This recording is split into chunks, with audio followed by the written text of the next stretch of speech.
Well, thank you all for coming out. Great turnout, and you know, we're in a very strange time here in DC, and I know some of you were here the last time we ended up in a government shutdown, so we've heard stories and things.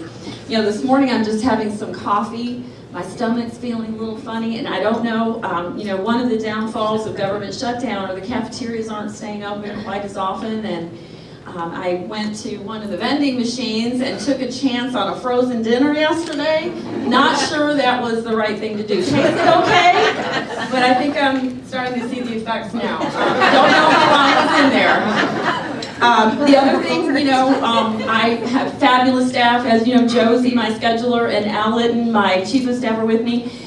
I usually have one of my staff helps get me from place to place, driving me, and of course I am without that person now.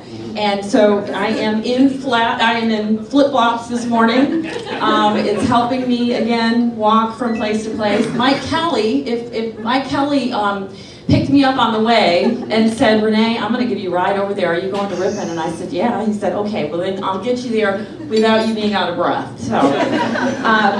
So we're all adjusting, you know, we're all having to do without and making do. But I do appreciate all of you being here. And, you know, I do want to say a few words about the Republican Women's Policy Committee and our Project Grow over at the NRCC, because we feel very strongly that we have got to advance the profile of women in Washington, the jobs that we're doing. But, you know, the Republican Party as a whole has got to do a better job reaching out to women, making sure that they understand that the issues that we are talking about in Washington are the issues that the American people care about, but most importantly, women. And I think that we are bringing a different perspective to the table. There are only 19 of us in the Republican conference. We're only 8% of our conference. And we need to get more women here. And that's one of our objectives. You know, both fronts, whether it's Project Grow or the Republican Women's Policy Committee. We're highlighting all the work in the Republican Women's Policy Committee that the members of Congress, our colleagues, are doing. You know, every day we're working on important issues. We have a website. If you go to @ladiesGOP, it'll get you there. That's our Twitter handle. Yes, right? I'm really bad when it comes to this stuff. I depend on my staff for these things. But the point being that we have got to do a better job. And we have to be helping each other and working together as a group to help empower all of us and hold each other up.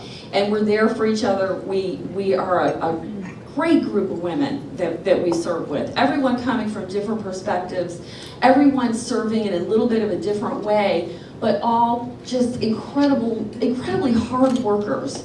There's not one woman in our conference that is not on the go at any given moment, just constantly. And if you can imagine, you know, being here in Washington, having family back home, you know how difficult that can be, and especially, I think, for women. Project Grow, that is another, again, perspective that we have to help raise the profile of the women that we have in Congress. But we're working hard to get more women elected. Recruitment is a big part of that. But also, you know, just women across the country. We need to make sure that we're going out and meeting with women and making them or helping them to understand that, you know, it's not just about, you know, birth control and abortion and, you know, those aren't the issues that, you know, that's part of it. But, you know, women are worried about how they're paying the bills, why gas prices are so high, the price of, you know, groceries, milk, eggs when you go to the grocery store. Why are those things happening? We understand, and women have such good input, and we have to be the ones to push that issue. So, you know, look, there is no one that is in our conference. All of the women in our conference are incredibly strong. They are very motivated.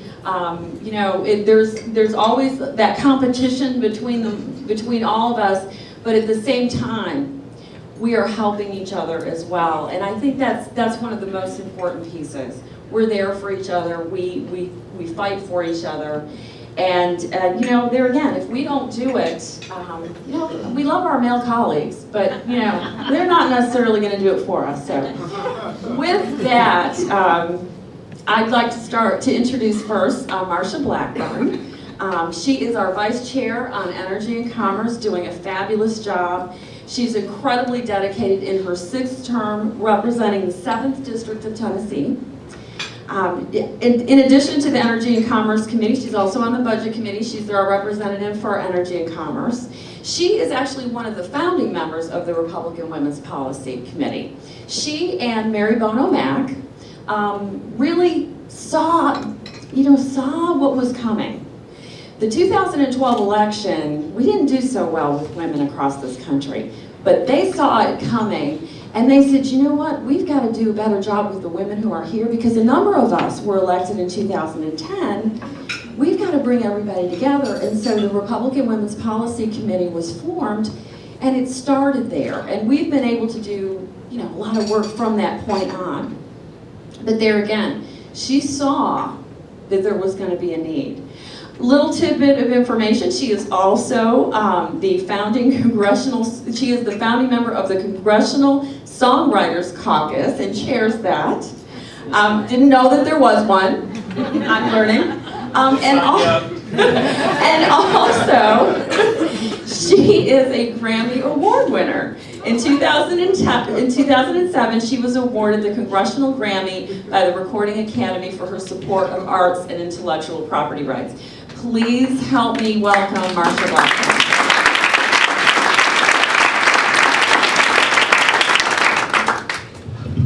Thank you, Renee, and I think we are all so thrilled to be here with you and to have your interest in the Republican Women's Policy Committee. As Renee said, Mary and Sue Myrick and I, along with Kay Granger, kind of stewed over what we were picking up as being a war on women that was coming our way, and we sought to do something effective about it, not only with elevating the women, and I thank so many of you in this room who have worked diligently with us to help raise the profile of women here in Congress, but also to help our male colleagues not trip over their words. And so we decided we would take it from the positive, and that there had to be a female view of every issue that came around. So we would formalize this as a women's policy committee to put the emphasis on the different policies. And, you know, timing-wise, it works really well when you look at what is happening in society. Women are now 53% of the electorate. Women hold 52% of all jobs. 47% of all households are headed by female breadwinners, with a woman's paycheck exceeding the level of the man's paycheck. And these are just stats.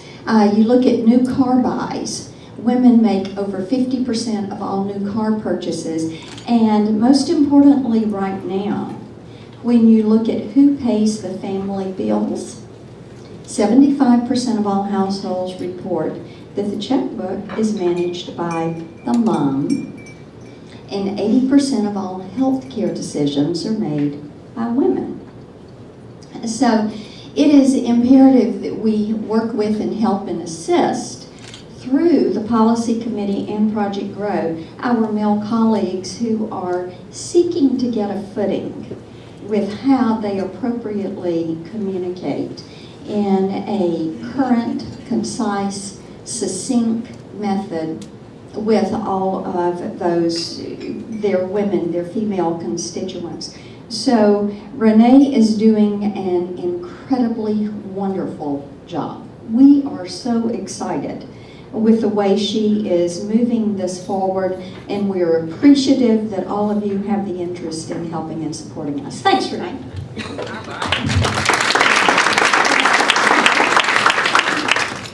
Next, I'd like to introduce my colleague, Diane Black. Diane Black is also one of our new class, well, I shouldn't say new, we're actually sophomores now, that was elected along with myself and Martha Roby in 2010. She represents Tennessee's 6th district. She, again, is in her 2nd term with us. She is on the Ways and Means Committee. She also subcommittee chair for oversight, and she is also on the House Budget Committee representing Ways and Means. You know, before coming to Congress, she also was a nurse with 40 years of experience in healthcare. She is the first member of Congress to have a piece of legislation signed into law by the president. If you don't know this, there have actually been 7 pieces of legislation that the president has signed into law that actually changes Obamacare or takes away from some of these things. She is actually the first member of Congress to have one of those bills signed into law, saving the American taxpayers $13 billion. Please help me welcome Diane Black.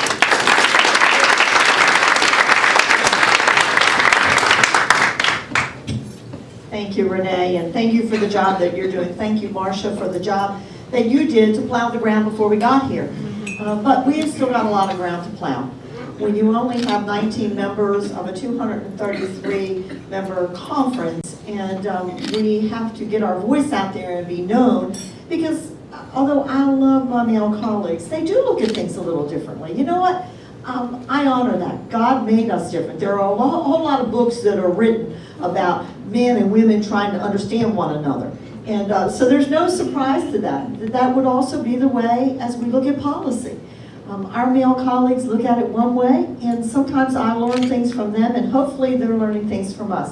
But that has already been said, 53% of the electorate is female. And we have got to make sure that our message is getting out there. Marsha talked about a lot of statistics, but one that I want to add to that is that more small businesses are begun today by females than are males. And so we know that women are very interested in the very kinds of basic, fundamental issues that are so conservative, so Republican. And that is that we want pro-growth and a free economy. And so when we talk to women, as Renee said, we've got to get away from what so many times we get put into a box. We get put into a box about reproductive issues. And as we are not one in anything that we do. We have, and I'll do anatomy because I am a nurse, so we have a brain, and we have a heart, and we have a whole lot of other things beside reproductive issues. And so we can talk about things different than reproductive issues. And we can differ on that even, but don't put us in a box. Because what I find as I go out and talk to women's groups, and sometimes it is putting your foot into areas where you're maybe not as welcome because they know how strongly you feel about that particular issue, is just say, let's not get into a box.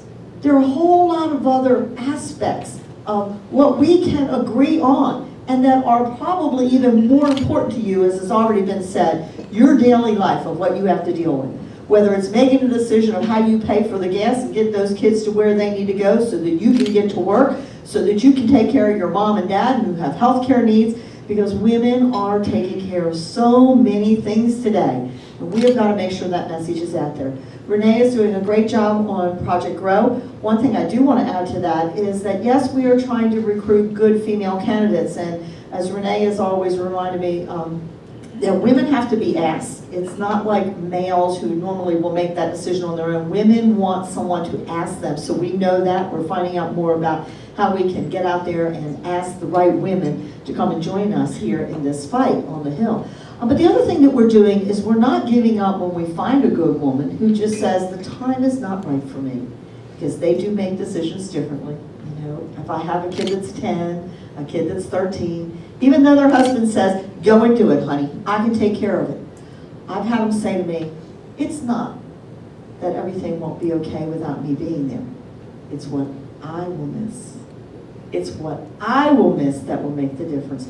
So what we're trying to do is keep those women engaged so that when the time is right, we've already cultivated them, They're a part of who we are, and we keep good contact with them. We ask them to help us in their communities to identify other women that they believe the time is right for them. And we have got to do that so that we don't come upon every election cycle going, oh boy, scratch your head, who are we going to get this time? Let's cultivate those women so that when the time is right for them, they can come and join us in this fight. Thank you, Renee, for what you do, Marsha, for what you do, and now I know my good friend Martha Roby is going to come, who I want to get home and see her children this weekend. She's got the sweetest children. So thank you, Renee. Yes, and I'll tell you, Diane is doing a wonderful job with recruiting over at the NRCC. I mean, she has met with and talked with so many women, and you know, really, we're trying so hard to get that effort, and she's really heading it up and doing a great job. And yes, I do want to introduce, last but not least at all, my good friend Martha Roby, again another fellow colleague of ours that was elected in 2010. And she is one of those members of Congress. She has small children at home. She has two beautiful children, Margaret and George Roby.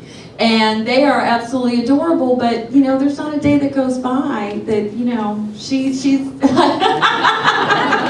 getting her going. It doesn't take a whole lot to get Roby going.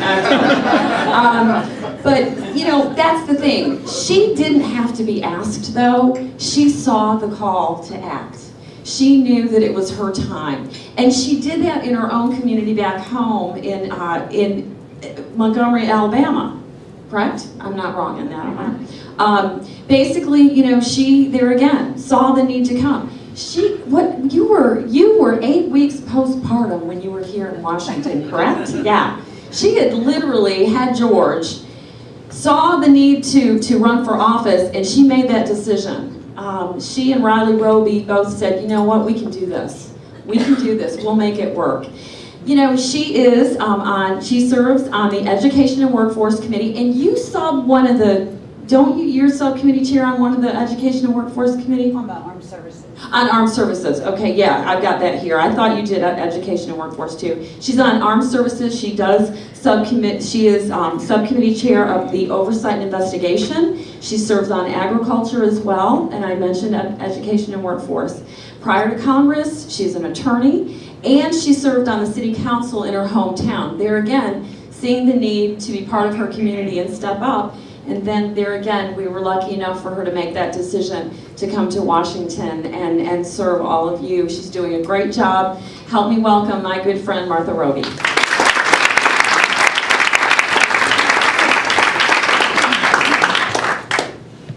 Thanks, Renee, for getting me going early this morning. Faucet's already turned on. We've all been here for a long time, so we're, it's just weird how we all are right now. But Renee, you're great. You're leading us and doing a great job. And of course, Marsha and Diane, I appreciate all of your friendship and the relationships that we had.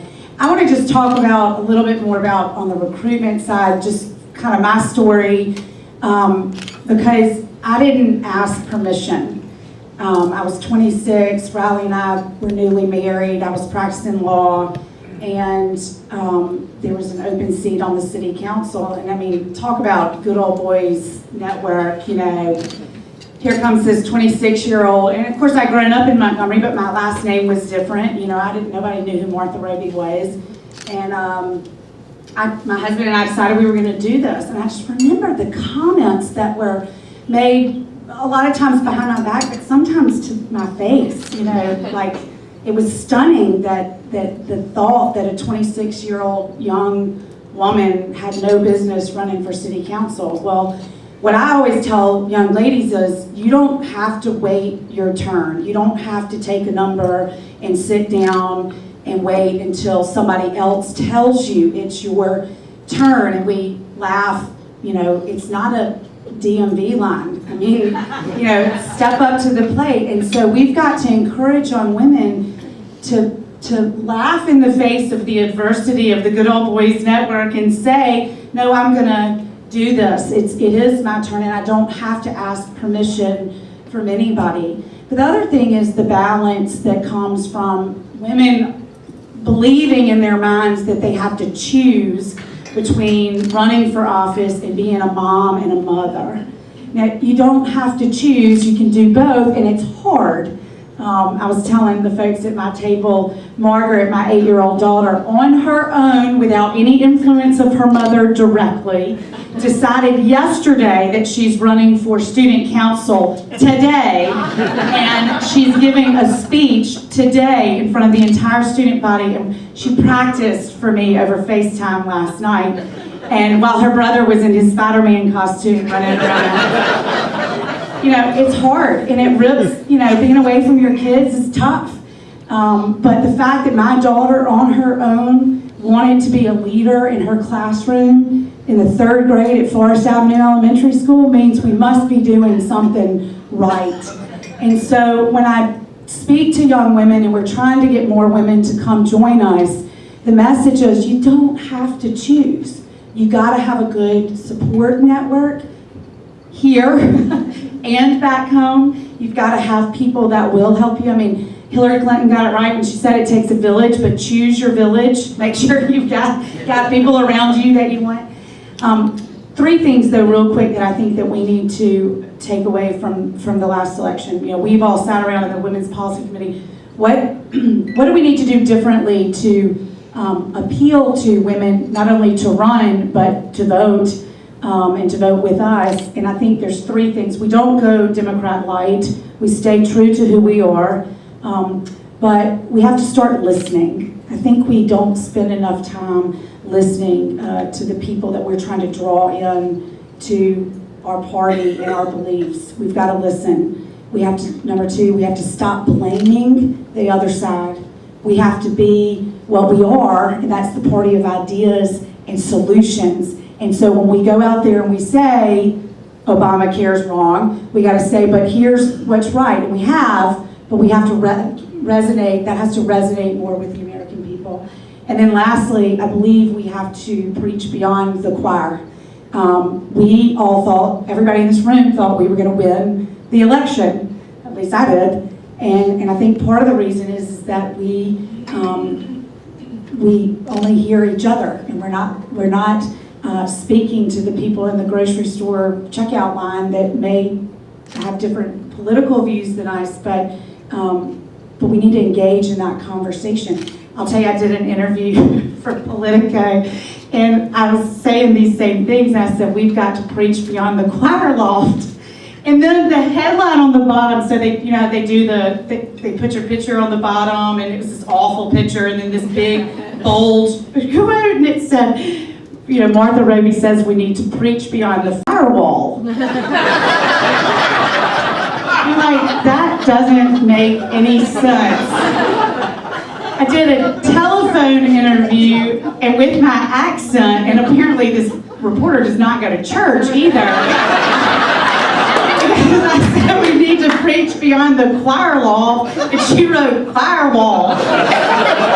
Anyway, those are just my thoughts. I love being here, and I love being with these ladies this morning. And I know every one of you here balances work and family, and you certainly understand the pulls. But we've got to encourage women that they don't have to choose. They can do this. Thank you.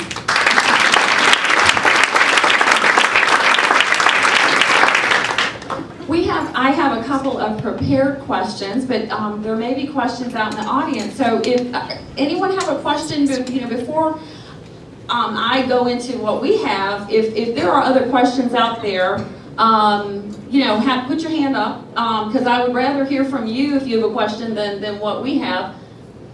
All right, well then we'll just go with what we have. First question is for Marsha. Marsha has been the one who has really headed up the delay of Obamacare perspective, the strategy that we have, which is, you know, yeah, we're defunding it. You're taking it apart. I mentioned that 7 bills have been actually written into law that actually changes Obamacare. But she's really heading up the perspective from the delay issue. And so I want you to talk a little bit about that. Sure. The reason we have gravitated toward delay is because this was the president's strategy himself. And when you look at where we are in the implementation framework of Obamacare, the president and administration have chosen to make 19 different delays of Obamacare. 19 times they have delayed different components of the law. The problem they have is they do not have this authority. We are a nation of laws. We abide by the rule of law. You cannot pick and choose what you want to delay. You have to come back to Congress. So we felt that an appropriate thing to do is to say, look, if you're going to pick and choose and issue delays, let's delay the entire program for a 1-year period of time and continue to work on this, because obviously it's not ready for prime time. Every business out there has looked at launching some new division, product, project. Many times in my marketing company, we would be working with someone and we would suspend a launch for a period of time until we felt like either the environment was better or our launch structure was more concise and tightly knitted.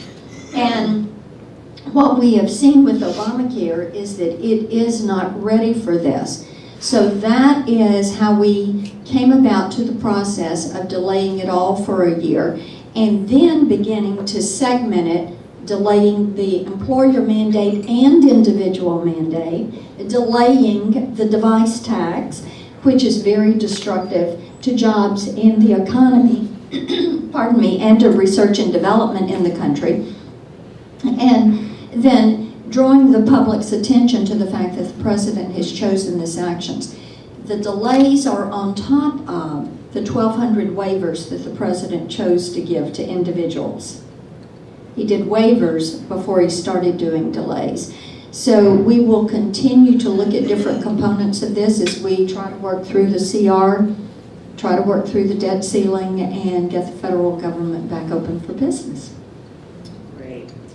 Thank you. Next question is for Diane Black. And again, this has to do with Obamacare as well. You know, Diane is doing incredible work on the Ways and Means Committee, and she has really put forward many pieces of legislation and highlighting Obamacare and really the downfalls that are in it as far as healthcare goes. And with her, you know, history in healthcare, working in the real world, knowing what works, if you can just, you know, give us a little bit more information about what your major concerns are about the, you know, the actual implementation of Obamacare and what we can do better. Sure. I have been looking at this very closely for now about 3.5, maybe 4 months, the implementation process. And first thing that really came to my eye that concerned me so much was the data services hub. And this hub puts together about 7, it's continuing to grow, maybe 7, 8 different departments where our most personal information is going to be out there and available for all the people that have access to this hub. First of all, that should concern us, just the fact that we have security breaches all over the place, and to look at GAO and have them say, this is not ready. They have not done what they need to do to ensure us that all of this information that they have, whether it's our Social Security number or our healthcare information, Department of Justice, Homeland Security, all of these different departments coming together with our information that is going to be used according to at least the way in which it's supposed to work, which we know it did not work that way when it was yesterday came about online. But states have the ability to come in and out of this hub. We also have individuals called navigators who, by the way, have no educational background in the healthcare field. They don't have to have. They don't even have to have a high school education. They have 20 hours worth of in-service on the entire program, which, by the way, I printed off this, and it's in my binder. I hold it up at committee meetings and when I do floor speeches. It's this big. It's the size of a textbook. I have read the entire thing. There's no way someone with no background can understand this. So we've got navigators out there, no background checks, so you could be a felon and be a navigator and have access to my Social Security number, my bank accounts. These are huge security issues. And that's the reason why I had 2 bills and also the verification piece. You know, 2 of the major planks of the president's bill. One is that you'd be able to find out if somebody had employer-sponsored insurance. He, of course, delayed that for a year. And then on July the 4th, they came out with a 600-page rule right in the middle on page 356 for those geeks like me that are reading this stuff. I find out that they've now delayed the verification, which means you can get a subsidy without having your income verified. Marsha and I come from a state where this was tried. It's called TennCare. It about bankrupted our state. We know we had people that self-attested on their income in our state, and they got the subsidies, and there was all kinds of fraud, waste, and abuse there. So it's the whole security issue that I am so concerned about, and what will eventually happen is this will implode. We saw it happen in our state. It took about 12 years. Here's the problem. How much collateral damage will it take before it implodes? People's ID being stolen, the waste that the hardworking taxpayer is going to have to pay in order for someone self-attesting and making more money than what they self-attest. So these are major issues that we have raised, and it doesn't seem like the media really wants to grab onto this and show the American public how this truly is, as Marsha says, ready for prime time. Great, thank you, Diane. And now, the last question I have is for Martha. You know, Martha did a great job talking about how we need to be reaching out to women, especially to run for office. But one of the things, one of the perspectives that she really brings in policy, especially on the Education and Workforce Committee, of course, you know, she just chaired a subcommittee hearing on Benghazi about 2 weeks ago, which she did an incredible job on that. So, you know, it isn't just about, you know, table issues that we're talking about that the women are carrying. It's some of those very, very important national defense issues as well. But she's doing a lot of work in education and workforce, and I do want her to talk a little bit more about that perspective that she has with legislation and some of the things that the Education and Workforce Committee has done to really be, you know, reaching out to women with our policies. Well, thanks, Renee. The Education and Workforce Committee has been pretty busy from a legislative standpoint. You know, we passed through the House the reforms to No Child Left Behind through the Student Success Act, which is really great. It really gets the federal government out of the way of dictating to our states how to educate our children, which is something that the Republicans on that committee have championed. But the other thing that I think was really important was the bill that was mentioned at the beginning, the Working Families Flexibility Act. This is very simple legislation. It's an amendment to the Fair Labor Standards Act that just says to an employer, if you so choose to offer as a benefit to your employees, you can, the option for your employees to take paid time off in lieu of cash payments for overtime. Completely voluntary, not mandated to the employer that they have to, but if the employer chooses to, then it's only at the ask of the employee to take that time. The employer cannot tell an employee that you have to take accrued overtime for time off in lieu of cash payments. So only the employee can ask for this if their lifestyle so dictates that they would want that paid time off, that hour and a half time off for every hour of overtime accrued. And there's lots of protections in the bill for the employee to ensure that this is not abused by the employer. This is a very, very simple thing. It doesn't solve our debt and deficit problems, we know that. But when we're in the midst of these battles up here on these big things like CR and sequester and the debt ceiling, shouldn't our party be trying to make life a little bit easier for working families?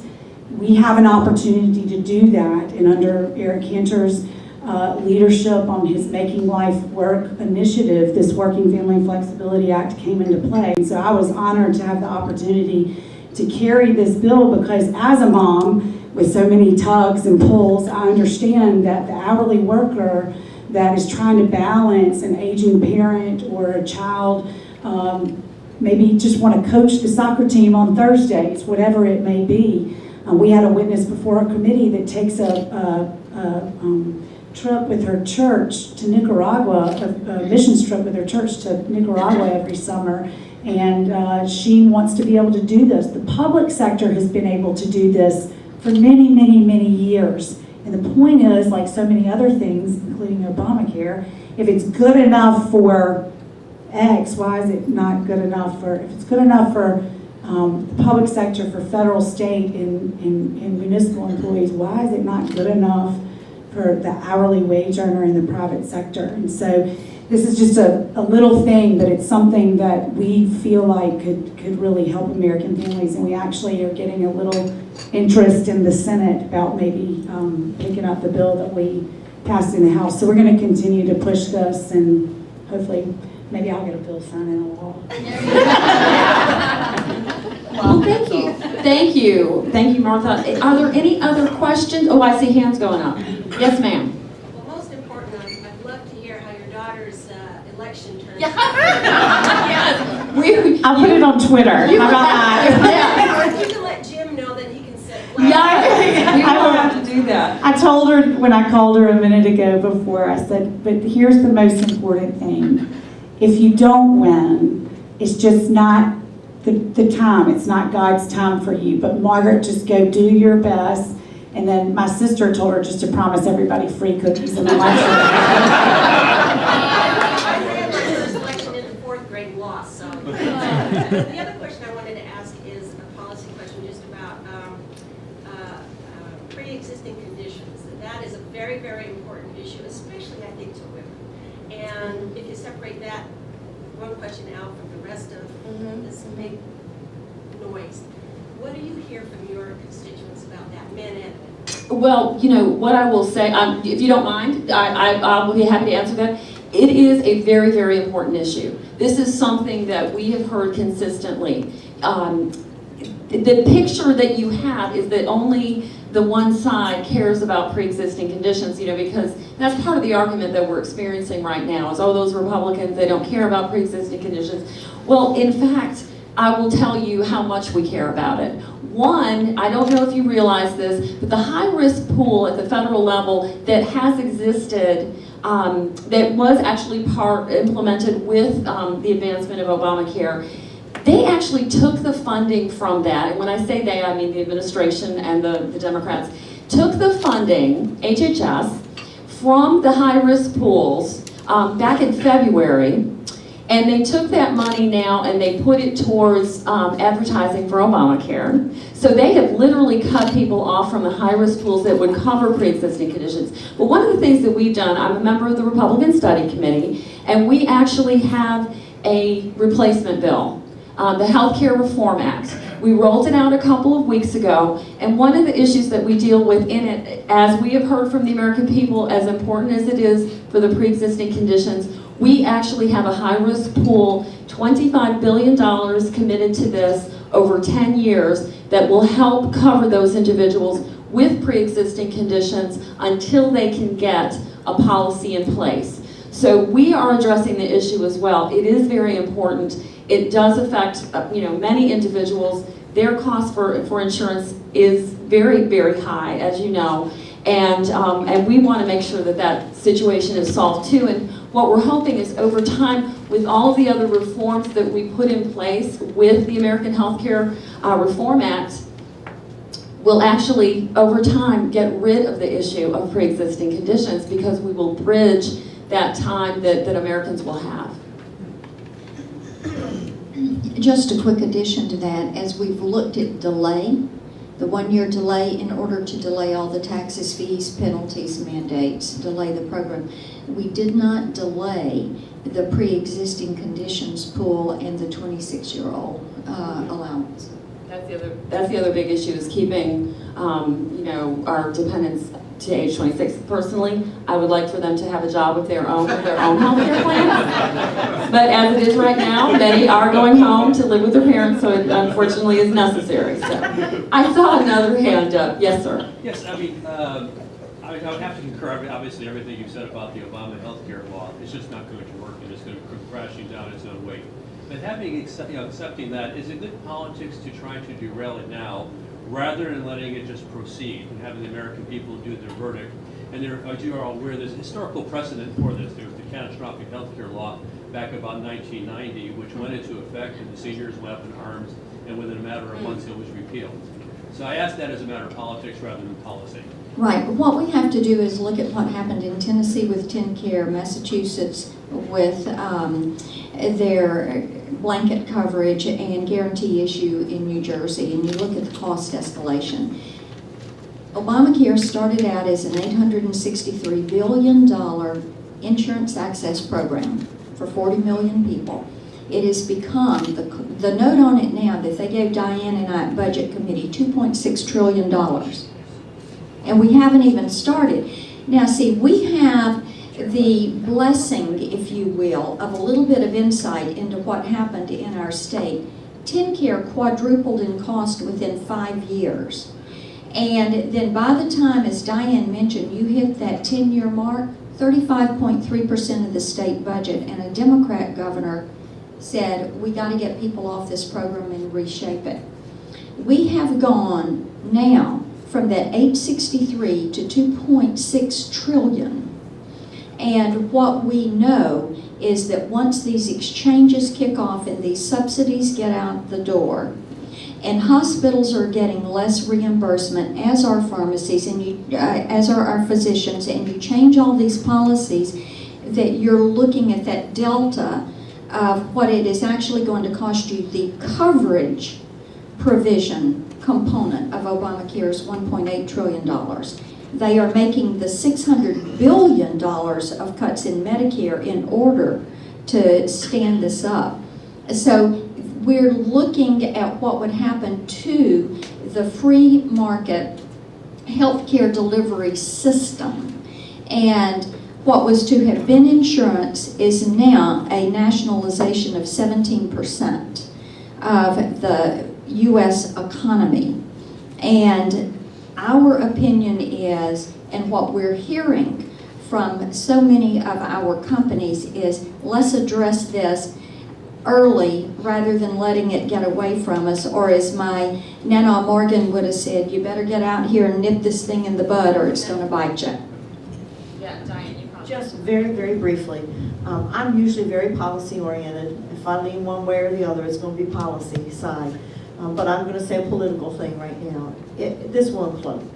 It cannot work. And there'll be a lot of collateral damage that will happen. And if we don't do everything we can to make the American people know that we're fighting to protect them, whether it's in the cost or whether it's in the security of their information or keeping a healthcare policy that they can afford, that they like, when this thing does implode, they'll look back and go, why didn't you try to do something?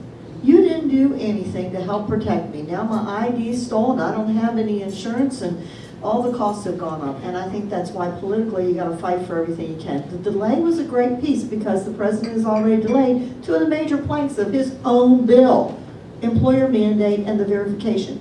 They are the major planks. If you don't have insurance, you can go to the exchange. If you verify that you have the income, you get the subsidy. Neither of those two things are working. So I think the delay was at least a good try, but I think politically we've got to do everything we can to tell the American people, we tried.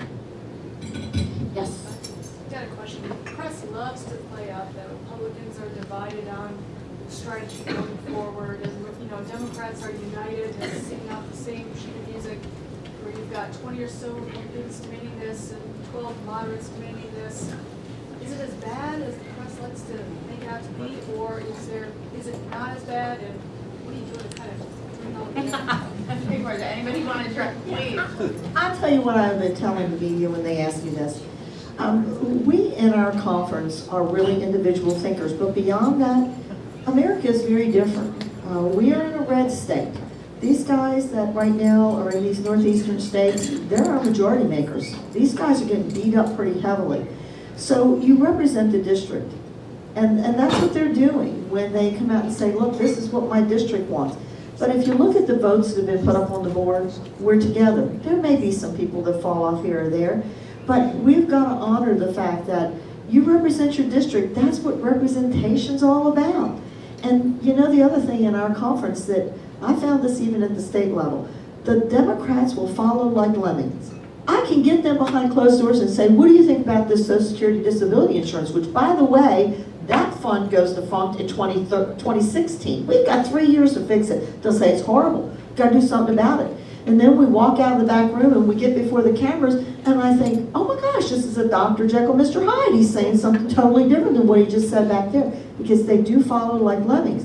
And we are, whether it's good, bad, or indifferent, we are really individual thinkers in our conference, and our leader doesn't say, you're going to do that. You know, they allow us to represent our district. But what makes the difference is what's the votes up on the board. We've got the majority up on the board. I just want to say, add two things.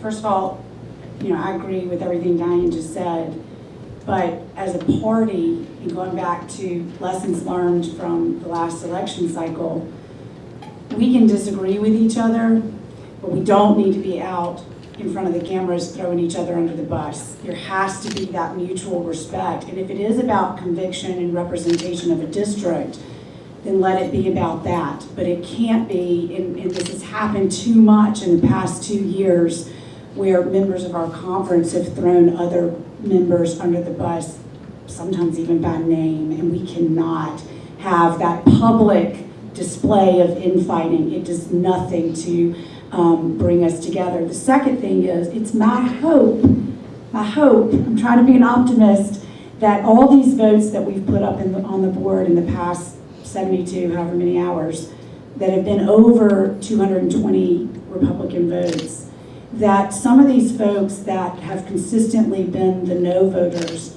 for the first time might feel what it's like to govern, and it feels good when you're leading. And so it's my hope that maybe through this process that some of these, the folks that have done what I've said we shouldn't be doing will maybe be, you know, more likely to, I mean, you gotta feel what it's hard to govern, it's hard to make tough decisions, but I think maybe our conference has grown through this process, and it's my hope that the feeling of leadership and governing may resonate with what you pointed out.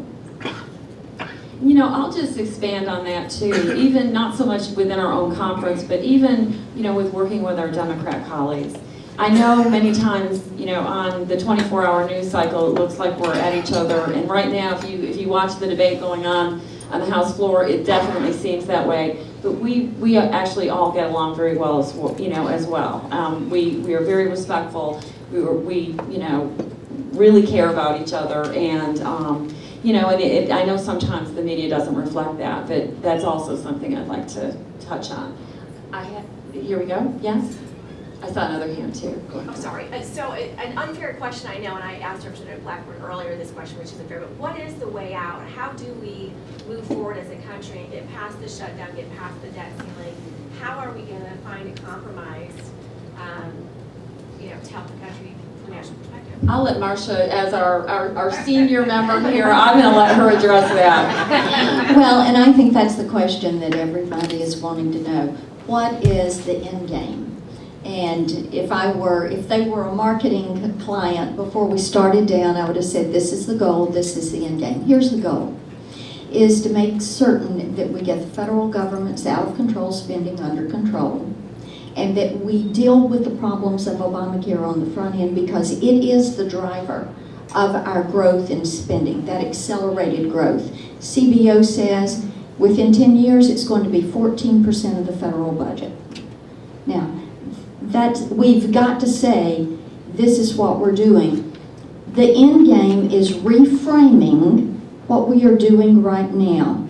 It is about out of control spending for the federal government. It's about fairness for the American people. We continue to bring these forward, and shame on Harry Reid if he refuses to sit at the negotiating table and work things out on behalf of the American people.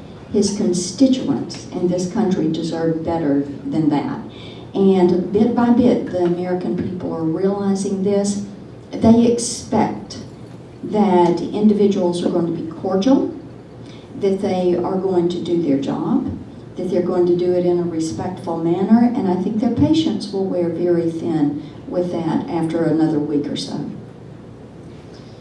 I think this will probably be our last question. So the work that you're doing, coaching your male colleagues on how to better communicate is very important. And it's not just the principles and policies that we stand for, but the language and tone and tenor that we use to communicate them. And, you know, men, we, like dogs, we are stubborn, but we are trainable. And I'm curious, you know, Ann Wagner, your colleague, has talked about, you know, helping male colleagues envision how they would communicate a message to a single mom who's got to get her kids fed, bathed, and to bed alone. And that changes their perception of how to communicate. I'm curious what your experiences have been, what tools and techniques you've used with your male colleagues to help them understand these concepts. Well, I'm not the expert. I'll let somebody else answer that part of your question as far as the coaching part. But one of the things that we've done and that Renee is working on is getting some of our male colleagues to be Associate members of the Women's Policy Committee, so they have access to the same information that we're sharing with each other. But one of the things that I try to stress with my male colleagues is if you don't know what to say, don't say it and come find one of us. There's no reason for some of our male members to be out front on certain issues. But at the same time, we have to be out front on issues that are not just within the box that Diane talked about earlier. So I would just say, one of the things that I try to emphasize, if you think for 1 second that it might not be an issue that you need to be talking about, come find one of us and ask us. We're right there. So let me just very briefly tell you that what we're trying to do is to help our guys to not just think with their brain, but to express their heart. And we're encouraging them now to learn how to use stories. Women are so much better than that. Let me tell you about so-and-so that I met at the grocery store and what she told me. Or let me tell you about my daughter. Or let me tell you about my wife. And to make it more personal. And men are not, by inclination, storytellers. And we've got to help them to learn how to tell the story. Because when you look at this last election, by 80%, the people across the board, whether they were a Democrat, Republican, or Independent, said, Republicans have the ideas of how we can fix this. They have the solutions.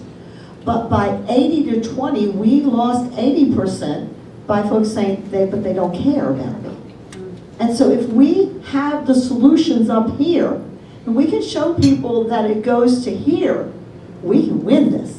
But we've got to have our guys understand how to tell those stories and tell them with their heart. And we believe that that will help them in their campaigns. And we've seen them actually take some of this advice this week in the CR debate by encouraging them to go read their emails, the things that are coming into them, and take these exact stories and go to the floor and talk about it. And they do that 5 minutes at a time, and it personalizes it and it humanizes. Yeah, one of the things that we keep stressing as well is, and this hits on some of what Diane was saying as far as reflecting back to the 2012 election. You know, if you asked, especially women, and it would be women, minority groups, another big issue that we've got to do better with, who was right on the issues? Well, they said we were right on the issues and the economy and how we need to go about it, but who cared about you? Barack Obama cared about me. Mitt Romney did not care about me. So what we've got to do better is connect emotionally first. Make sure we're making the point. We care about you. We care about this country. We care about your children and your grandchildren. And then go into the fiscal debate instead of standing up behind that, that grid, that barcode or that pie chart, and starting right off there. Talk about why it's important to every family in America, and then use that information as your supportive data. So you've got to start off with the emotion and then go towards, why and how we can get there. So those are the things that we're talking about. And it's a process, But we're making a And I'm difference. practicing this on my husband at home, who's a retired Marine. And believe me, it is not easy to get him to think in this way, but I'm practicing on him so I can do a good job with the rest of these guys.